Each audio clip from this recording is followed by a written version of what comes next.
It is 11 o'clock, and we're going to go ahead and start our Pfizer meeting today. But before I start the Pfizer meeting, stay with me just a second.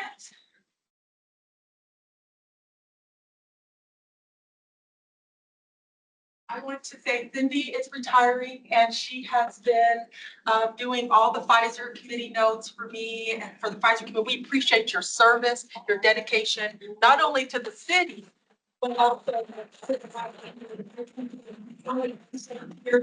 committee members as well. And let me just get a hug from you, and I will truly miss you. Okay, for your last meeting, we won't make it so brutal for you. But thank you, Cindy, for all your service. Yes, thank you. Okay, so with that being said, I'm sorry I'm getting a little teary-eyed on that one, but we'll go ahead and begin.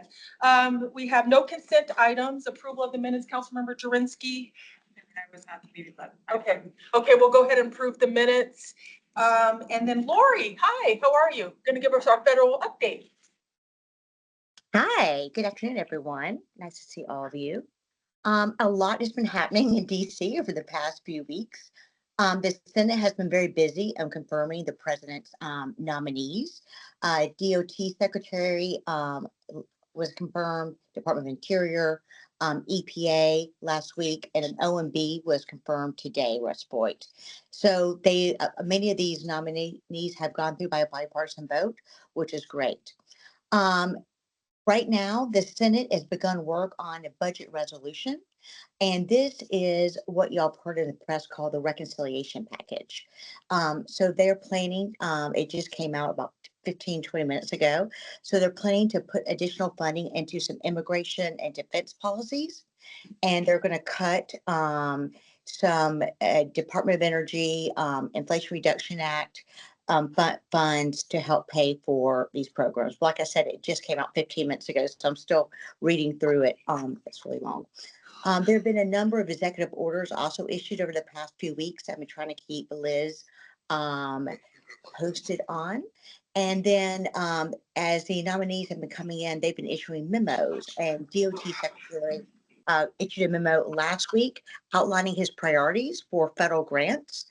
One of them was a pricing in the press, higher birth rates and marriage rates, user fee model. So in other words, paying for as your local share for a transportation tax, which I know y'all have been doing that already. And then also not having the local sponsor not have any DEI practices, and also making sure you're working closely and abiding by the immigration rules. They are planning to rescind DOT funds. They're looking at them right now. And they should be only grant agreements that have not been obligated.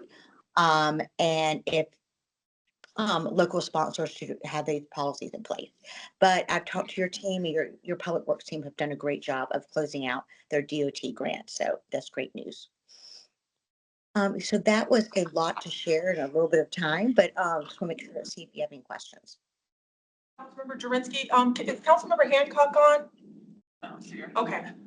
Do you have any questions, Mayor? Just one. I think that on that housing first thing, I think Congressman Andy Barr from Kentucky introduced a bill in the last Congress.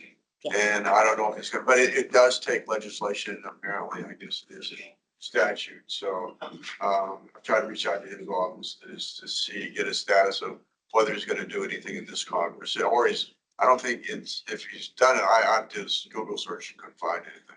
Okay, I'll double check too and see if we can track down the timing for that legislation. And Lori, just for me, so so I can understand. So we have, applied for a lot of grants, and I know that there's being some cuts being done. But as long as we have those in the system, they can still be at least evaluated, right? Or as of now, so that could change. But yesterday, DOT rescinded its first grant, and it was the National Electric Vehicle Implementation Program, which we have for, and they did not rescind grants that have been obligated, which I thought was a good sign. So I'm hoping that will continue. Okay. Yes, ma'am. So So our race grant for Montview is okay, you think? If you already submitted it, yes. I think it's be fine. And Liz and I reviewed it. I thought it was a great application. Did a great job talking about economic development and how important it is to the region. All right, Lori, there's a lot going on, but thank you so much for keeping us updated, and I'm sure that we'll have a lot more coming Sounds good. Okay. as things progress every day. So have a good day. You too. Okay. Bye. Thank you. Okay, Congressional Directed Spending, Liz Rogers. Go ahead, Liz. So over the past couple of months, we've been working really hard to determine what kind of congressional directed spending requests we're going to be putting into Congress this year that aligns with what we're looking for at the city and with the administration. So we have 3 projects we want to get funding for, all public safety related, all fire related. So thank you so much for Chief Otten for being here today to discuss those. So Chief Otten is going to discuss the 3 projects that we're going to be looking for your support on. And then Chief Hildebrand, if he's still on, and chime in on the last project, which will be a joint request from fire and EPD. Chief Otten. Thank you. Thank you, Councilmember. As we've discussed a lot of times, the cost of our capital assets, the fire trucks, the response equipment has gone up almost 100% since 2020. So in an effort to try and stretch those dollars a little bit further, one of the CDS requests is for a replacement ladder truck. When I started, they were about 1.2 million, and now they're about 2.6 million. And so we're trying to leverage some of those federal funds to stretch our dollars a little bit further. You see these apparatus, they're a fundamental component of our response. They're the trucks with the dual axles and the ladder on top that are primarily used for rescue and ventilation, things like that on the fire ground, as well as vehicle extrication. That's the first project. The second project is a flashover simulator. It's a little bit more difficult to explain. Flashover is a phenomenon that's become more prevalent with modern construction. So buildings that are more tightly sealed, and then the prevalence of synthetic fibers in buildings will make fires burn faster and hotter, and they'll reach what's called flashover sooner. That's the point in time when all of the combustible gases in a space ignite simultaneously.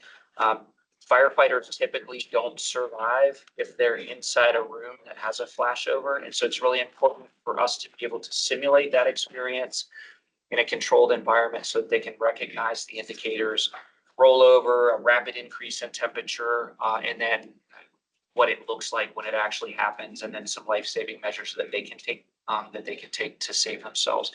So that project is the second project. The third project is a joint project in partnership with APD. And this is around a more robust first response drone program. The program's outlined here. There are a couple of municipalities, Colorado Springs is one specifically that has implemented a drone program as a first response component of fire or police response to the community. The one that's being proposed here is a multi-location project that would have cameras. It would have the ability to carry payload to deliver it. So think about being able to deliver an AED within minutes of a 911 call for a cardiac arrest. That's the kind of thing that we're looking at for this project, as well as being able to put eyes on an incident that's occurring in real time. There are other plugins that you can have where you can assess the stability or movement of a building. If we had a structural collapse or a fire that was impacting the structure of a building, that we could evaluate those things as well. Again, this is would probably be integrated into the real-time tactical operations center that you've heard Chief Chamberlain talk a lot about, and would be able to feed into that center to give us situational awareness citywide as part of that project. So Chief, is there anything else you wanted to? Yeah, just to piggyback on what Chief Otten said, is we've discussed this. I discussed this with Chief Jewell and Chief Chamberlain.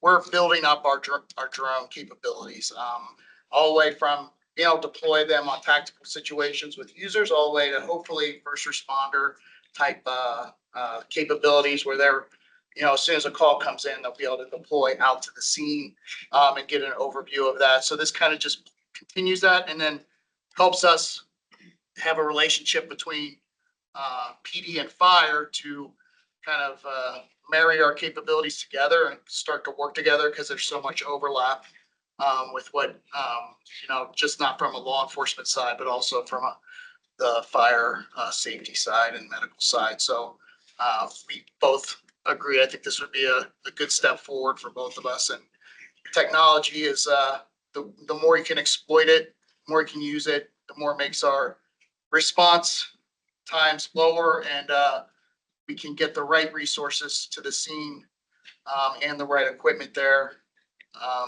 in a timely manner. Yeah, and I think these are all good congressional directed spending requests, especially with the current administration and focusing a lot on public safety. Right. So I think we might have a good chance of getting this, and that's just, you know, if, while we're advocating. Councilmember Jurinsky, yes. Do we have any idea? I know it's kind of up in the air right now, grant funding, but do we have any timeline when these will be reviewed? I've heard that applications are gonna come out in March for these. That could change based on a continuing resolution or what happens with the budget. So right now, we're looking at March for our applications to be put in, but there is no guaranteed timeline of when we will receive funding. To note for that, they haven't passed fiscal year 25, so we haven't seen any of the funding for those requests that we've put in right now either. Are there any grants out there for infrastructure? There are, do you mean infrastructure as in like, do A you? fire station. Not that I'm aware of for fire stations specifically at this point in time. As Lori is mentioning, a lot of grant programs are paused right now. So we're applying for what we can, but I haven't seen any additional grants specifically for building fire stations. Normally CDS would be the good place to go for that. But if we do a CDS request to build a fire station, that project has to be extremely shovel ready. Like design has to be completed, any NEPA environmental reviews have to be completed. So there's a lot of like background effort that goes into that before we can request the money for that type of program for this funding. Okay, Thank thank you. you. That's a question. Yeah, well, I think that congressional directed spending, I think it's an amount that each congressman has. And I believe senators have a larger amount. And so it's really, I think it has to be approved, but it's approved. I don't think it's approved by the administration. I think it's approved. We've already chatted with them and with their staff to see what they feel about the projects that we would be pitching to the delegation, and they're very excited about it. Right. Well, Oh, and does the drones you're talking about, do they have night vision capability? I assume they do. Yeah, well, some of them have FLIR and night vision capability. I'm not sure what these were. I wasn't involved in the initial. They're anticipated to have the FLIR capabilities. So be involved, infrared. So think about a search and rescue scenario where you were looking for signatures. That would be a place where we could use them. Swift water or wildland would be valuable there too with the infrared. Missing kid. So you're in a field at night, it's cold out, Infrared. you're gonna pick up the heat signatures, if they're hiding under bushes or something, trying to stay warm, things like that. okay. So the question before the committee, do you, Councilmember Jurinsky, do you approve moving these forward to approve them and for the council? Yes. And I do as well. Okay, our state legislative update. Oh, okay, I'm sorry, Councilmember Hancock, I didn't see you. Now I know you're here. So we have Councilmember Hancock approving as well. State legislative update. Hi, Cammie. Peggy. Hello, good afternoon. Happy to jump right in. Just a quick overview of where we are in the session. We're just over a quarter of the way through, which is great news. We've had about 332 bills introduced, so likely to see another 350 or 400 this session. I think I just saw tears in Liz's eyes, even from afar. But really, again, the big kind of overarching issue is that budget hole. It's almost $1 billion with the police safety proposition that passed that was 350 million. So that really is the overarching issue this session. Had to deal with funding for K through 12 and Medicaid reimbursements. The other big issue I would say that is kind of sucking the air out of the room right now is the Labor Peace Act and the efforts by the unions to remove the second vote that is currently in law. They want to completely get rid of that. So that's been a big focus of the business community, certainly down at the Capitol. The bill is going to be up next week, and continued discussions from both the unions and the business community to try to find negotiations and compromise on that. Couple updates on our bills that we're working on. House Bill 1031, which is the whistleblower legislation. There have been weekly stakeholder meetings that have gone on for hours on end. And sponsors are still working on amendments. We're waiting to see those. The bill has not been calendared yet in committee, but as soon as we get those amendments, we'll pass them on to Liz and get feedback on those. And I will tag out to my other cohorts here. Hi, I'll jump right in. House Bill 1053, which was the landowner immunity for emergency access to property, did pass out of the House unamended. It's gonna go over to the Senate, and we will certainly talk to Senator Baisley and Marchman about possibly getting that amended. Our vehicle registration bill was introduced and it is up in committee on Tuesday. We have been working hard to lobby the House Transportation local government folks, and we've had pretty, I think, solid positive feedback on it. So we will definitely look forward to having folks from Aurora testify in support of that. And then lastly, Senate Bill 20, which is the tenant landlord law enforcement, is calendared for February 19th on our list. So that is my update. Is there anything, is Topsy? Oh, hi, Yes. Topsy. Hey, how are you all? Good morning. I just wanted to say, bring you up to date on Senate Bill 62, which was the failure to appear bill. We were lucky enough to have Judge Day come in and, testify virtually. He did a fabulous job. The bill did pass the committee, but the comments that Judge Day made resonated with a number of folks in the committee and in the audience. So thank you for that. We'll continue to keep you updated on that bill. Okay. Mayor Hancock. First of all, Judge Day, I want to thank you for testifying, not only just for testifying, but putting your entire career on the line. That if in fact it does pass, that you're going to resign, I'm sure to have a replacement yet. Well, let's hope that doesn't happen. But that passed out of committee on a 5-2 vote. Am I correct in that? Ouch. So but you think that, I know I talked to the governor about it yesterday, and he seemed to be, I'm gonna say, Liz, you were on that call. It's always like he was looking for something to vote for, that he didn't really necessarily like it. And he wanted to see if we really objected to it. I told him we really did object to it, and you chimed in too. Yeah, So we are very opposed to this legislation. yeah. Again, an egregious attempt by the state to circumvent our home rule authority in the public safety sector that we've been seeing in the housing sector these last 2 years. We are vehemently opposed to it. I know that CML and Pueblo have been trying to work to amend the bill. The bill was created because of Pueblo and with what one judge did there because of their sheriff's office. So it's been interesting to see that the state felt like they need to make a law regarding judge and judicial discretion. Because Thank you for testifying that, because you remember after the last session, we were on the phone with the governor. Yep. And his big thing was if he was, he's trying to help, but I can't remember what the bill was, but he said, you guys didn't really test it. You guys didn't really work it. Now you're expecting me to do your dirty work, And so I thought it was great that you testified, and now we testify every time that it's up for you. And Mayor, I think we're gonna have a strong presence down at the Capitol and testifying on bills, especially on the ones for opposition. Okay, Because I think that's just gonna be really important. good. I think we've done it in the past, but I think we are gonna be a little bit stronger going down there this legislative session. Well, I asked him this morning, Yeah. was still employed by the city. I checked the website. What's happening with this important stuff? Yeah, about mine. But anyway, Anyway, afraid I'm gonna run out. okay. Oh, okay. Is there any questions from Councilmember Jurinsky or Councilmember Hancock? Councilmember Hancock? Do you have any questions?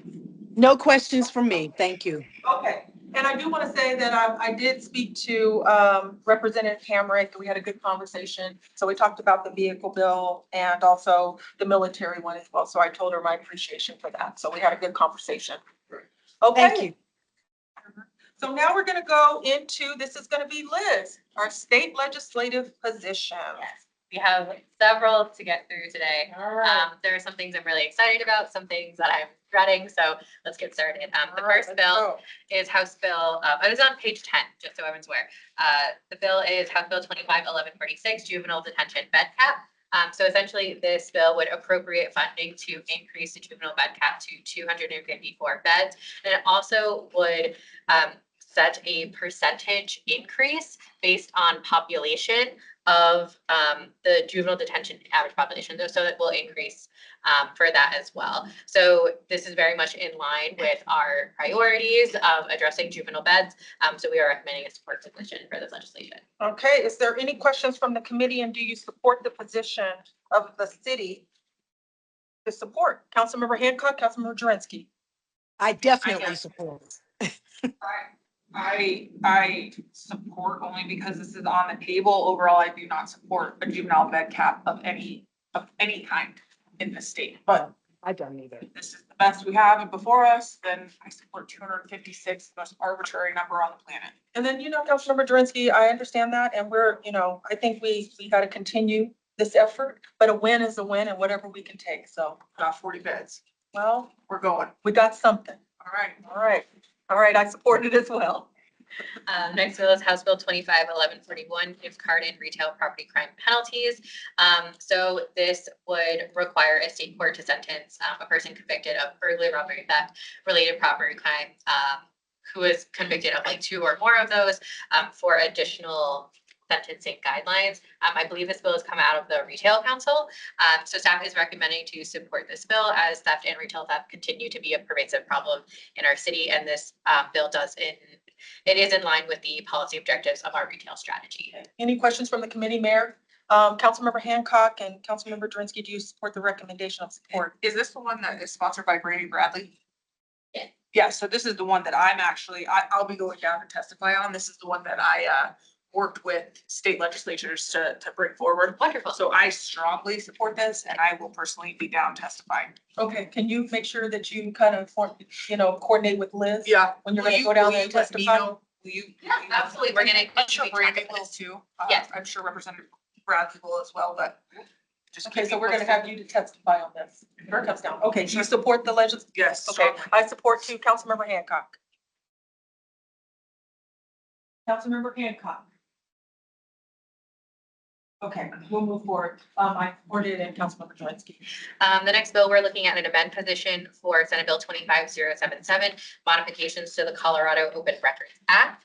While this does do a lot more, and we like what we're seeing in this, especially the definition of what constitutes as media, there are a couple changes that we would like to see. One of them is additional increased time to respond to media requests from 5 to 10 days, as they're usually quite extensive and we need a bit more time to be able to be in compliance with those requests. And then staff would also like to see the portion of the bill removed that would require us to provide a breakdown of costs, as that also takes additional staff time that we could be utilizing to respond to requests. Okay, do you think that the amendments will be, are they really considering the amendments? We are considering amendments for this bill. All right, is there any questions? Mayor, do you have any questions on this? Councilmember Hancock, Councilmember Jurinsky, do you support the amendment position? I support amendment. Okay, Councilmember Hancock. Okay, I support the amendment position as well. Next, we have several opposed positions. So House Bill 251147, Fairness and Transparency in Municipal Court. This bill would cap maximum incarceration sentences for municipal violations to whatever it is at the state level. We've been tracking this for some time. Staff is recommending an opposed position as this is a clear violation of our home rule authority and it impacts our ability as a community to directly impact and address crime that is relevant to our jurisdictions. It's very much not in line with the Colorado Constitution, and this would make it more difficult for people to address, retail crime, especially for our business communities. Staff Okay. is recommending an opposed. Okay, is there any questions from the committee, and do you support the position of oppose? I support oppose. I support oppose. Councilmember Hancock. Okay, we'll move forward. Support. Yes. Bill is passed. Okay. House Bill 25-1056, local government permitting wireless telecommunication facilities.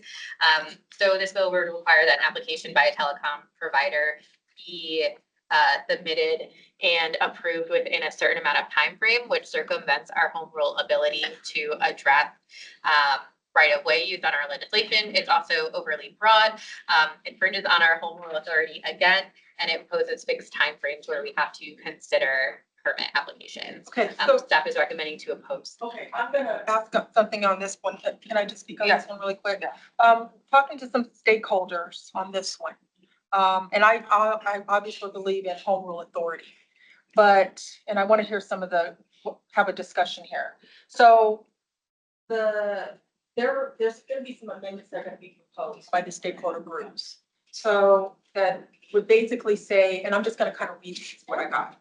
So the impacts of wireless permitting, it won't, the amendments that they're doing, it doesn't impact other required permits like fire and traffic, whatever they're doing on this. And they said align approval shot clocks more closely with the federal timelines. This is what they're trying to do. So it's 120 days for new towers and 90 days for collation.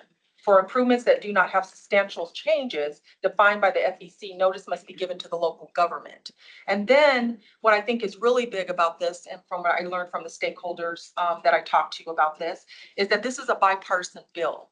And sometimes I think we need to, with these amendments and possibly this being a bipartisan bill, my suggestion and recommendation would be I would like to maybe amend this and to see what comes out from the committees on this instead of just opposing it straight out. Well, And Mayor, let me just, sure. and we can discuss it, but let's let Councilman Jurinsky talk about it. Yeah, so I actually received all of the same information that she just discussed. I also think that we should either move to monitor or an amend position. I'm fine with either or monitor or amend. If they feel pretty confident that these amendments are going to happen in committee. If they don't happen in committee, then I'm happy to move to an opposed position. But I think for today, I think it should be monitor or amend. Mayor, do you have a question? Well, I think it sets a precedent of infringement upon home rule, and I think that's important to protect home rule, whether or not we fight it aggressively or not. I mean, if you have ideas that ought to be enacted that you like of the legislation, let's enact them locally. Let's do it locally. But I think it would I mean, but again, I certainly wouldn't want to support it. Right. But because it does, I mean, if we, I mean, right now, the Colorado Municipal League is looking, and I think we had discussions, I think, with the city attorney. I think Greenwood Village reached out to me and wanted us to join them in a suit. It was Pete Schulte's view that what we ought to do is pick the best case, the clearest case to challenge and go to the Supreme Court on it in order to have a very clear precedent protecting home rule authority. But if we're going to say that, as long if we like it or if it's okay, we're not going to oppose it even though it infringes upon home rule. That means when we have something that we're allowing an erosion of that as a precedent, then when we care about something, then we've established the precedent. Well, why did it not matter here and why does it matter here? And I guess, and I understand that, Mayor, and I'm all about the local control. And on this one, we can't just do a monitoring just to see how these amendments go. I think from what I've heard from the stakeholders as well, it will maintain significant local control over the application process. That's what they're trying to advocate at the committee level. So I just don't think we should outright just oppose. Either we can take the monitor position or we can take the amend position, just see how things go. We can always go back to that. I think let's take the monitor position and be ready to oppose. When does this come up for hearing? I have to, let me check when it's scheduled for. Councilmember Hancock, do you want to be part of the discussion of what we're talking about on, and maybe go to a monitor position? on this bill? Yes, I agree that we should monitor, Chair, because I'm opposed to anything that's going to impact home rule. We must protect that. And I'm kind of in agreement with you and Councilmember Jurinsky that we should keep our eye on it. And if anything changes, then we can act accordingly. But yeah. Okay. The bill is not calendared yet. Given Okay. the discussion here, I do suggest if we want to take a monitor position, that would be the best course of action. We are aware of the amendments, Okay. but given some of council's previous discussion on the importance of home rule authority, that's why we recommend the opposed position. Okay, and But I yeah, think and it I'm all would for be home the rule. assumption would Yeah. be a good bet as well. Right, but I'm all for the home rule authority for sure. But I think on this one, Yeah, these amendments don't pass. I mean, and then I just think of the bipartisan of the bill on this one. So if we could just do a monitoring on this and then see how it happens. If it doesn't come out, then I would recommend an oppose. So then would you like to vote on the monitor? Yes, I would like to. Councilmember Hancock, do we have you develop Yes, I will vote on the monitor as well. and monitor Yes. on that? With the recap of coming back, Yes. to let us know what's happening on that. And if these amendments don't even, then we need to go back and have a discussion about the opposed. So next bill is House Bill 25-1096, residential solar panel automated permitting. So this bill would require municipalities to implement software that would automatically give permitting permissions for solar panels. For populations of more than 5,000 or more. Essentially, we're opposed to this bill because it's been in our staff's experience that these automated permit approvals have the highest percentage of non-compliance designs, and they also need substantial revisions over time. This process also doesn't have licensing verification requirements, and in staff's opinion and history, they've been ineffective and insufficient. There's also, a lot of things that need to be addressed. We also have concerns about virtual review and virtual inspections, which we implemented during COVID and they've been proven not to be effective, not being able to see what's going on.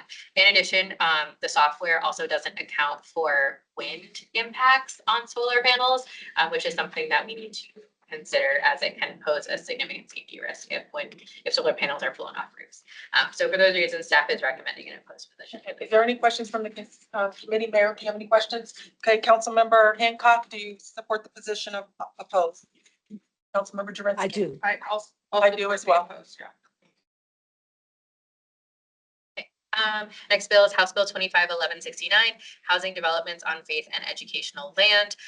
So this would require us to allow residential developments on any land owned by a faith-based organization or educational institution. The city does recommend an opposed for this, obviously. Again, another infringement on our home rule authority. This also doesn't consider potential issues with residential development like setbacks, open space, different standards for different zoning districts. It also doesn't consider what would be built in what district that's already been zoned for. So you have a concern that a residential development could be built next to an industrial use site. It also removes public processes for these developments as well. So for that, for all those reasons, we are recommending an opposed position on the legislation. Is there any questions from the committee, Mayor? And do you support the position of opposed on this, Councilmember Hancock? Yes. I do as well. Councilmember as well. Jurinsky? And then the last bill we have is Senate Bill 2562, just confirming the position we took via email. This is failure to appear charges in municipal court.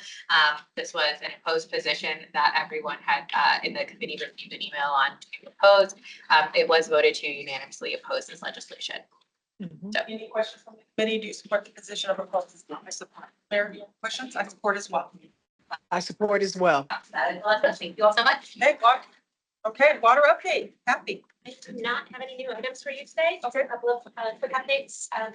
State legislative wise, House Bill 1077, tobacco backflow prevention devices requirements bill. I'm happy to say that that's halfway through, so it was just introduced in the Senate. Some progress there. And then on the federal side, the water conservation tax rebates exemption. Our national water provider organizations, they're working on getting that bill in reconciliation and being heard. And so we're hopeful that I'll get rectified there. And let's see, Roar Water staff is planning to go to DC in April and then again in May. So that's in the planning process. And that's all I have for you. Any questions from the committee, Mayor? So anything on the compact negotiation? Nothing new. So I've heard that the 7 basin states are still in negotiations, and at the end of December, at Colorado River Water Users Association, it was very cold and the states were not really talking to each other. And I'm hearing that they're starting to talk again. So maybe they'll come to a consensus solution, but in the meantime, the Bureau of Reclamation is continuing with their process. Okay, is there, okay, so this is kind of a new agenda here. Is there any federal last minute bills? Okay, any state? I do have one that I just, if I can just bring up before we go to the final topic. Councilmember Bergen brought this up and I read the bill this morning. This is Senate Bill 25076, intoxicating substance and social equity business. I'm not trying to say take a position on this bill, but I just wanted to see if we could get a, just maybe a research not just a research on this bill.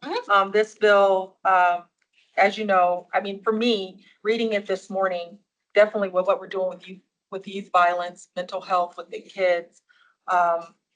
THC has been some of the issues with suicide amongst youth in Colorado from 15 to whatever it's something that they have some type of related issue with THC.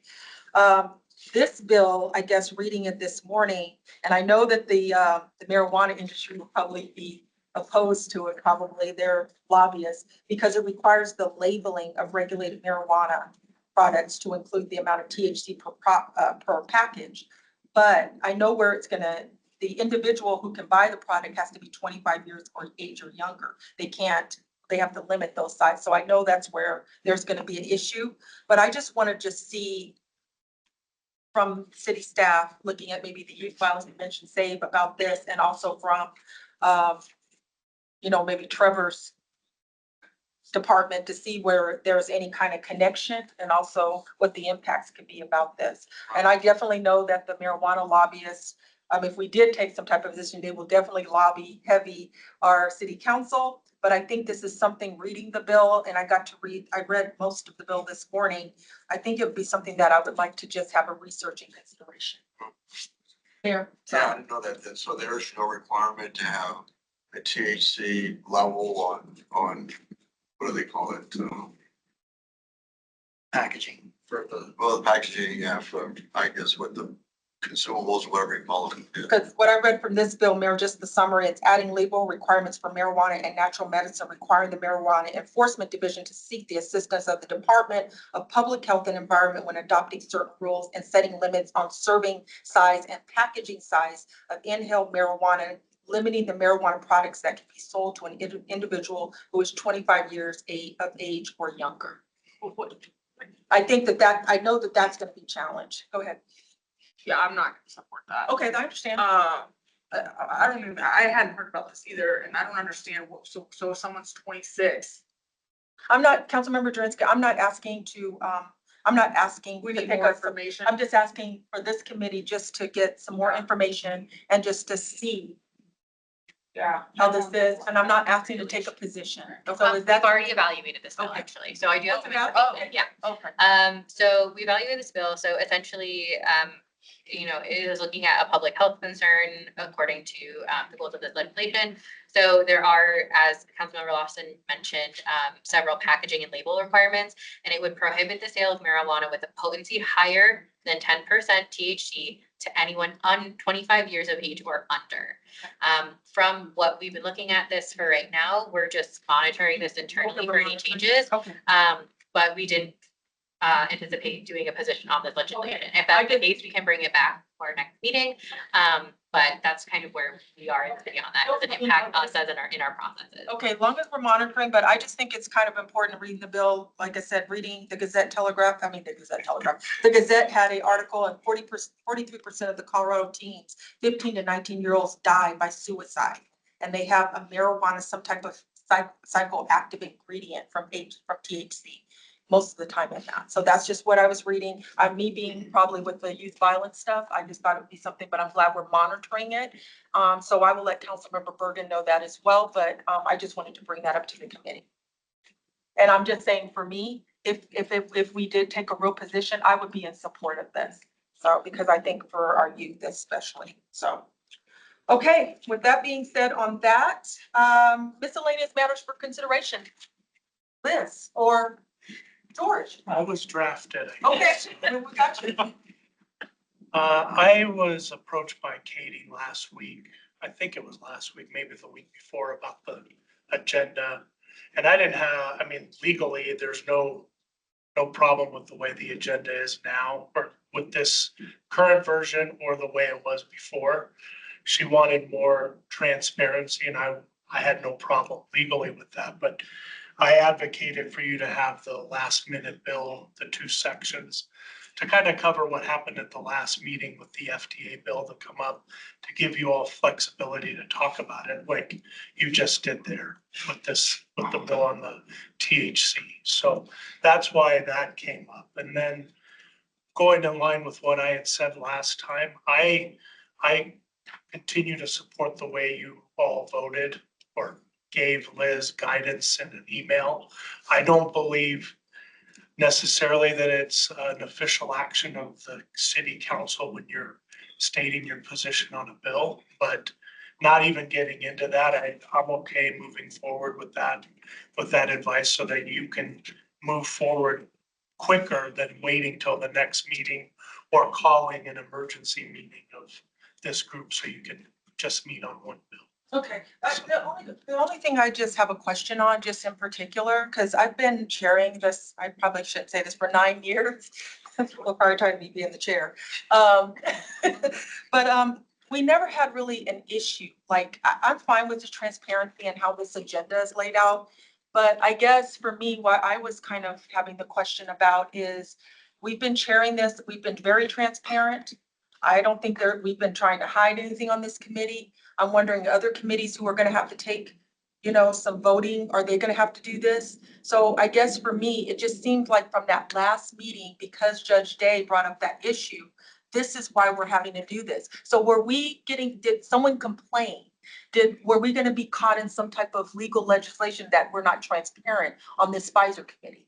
In regards to the legal position, I had no problem with the old way of doing the agenda. Okay. I'll defer to Kendall on if there was a complaint or not. Yeah.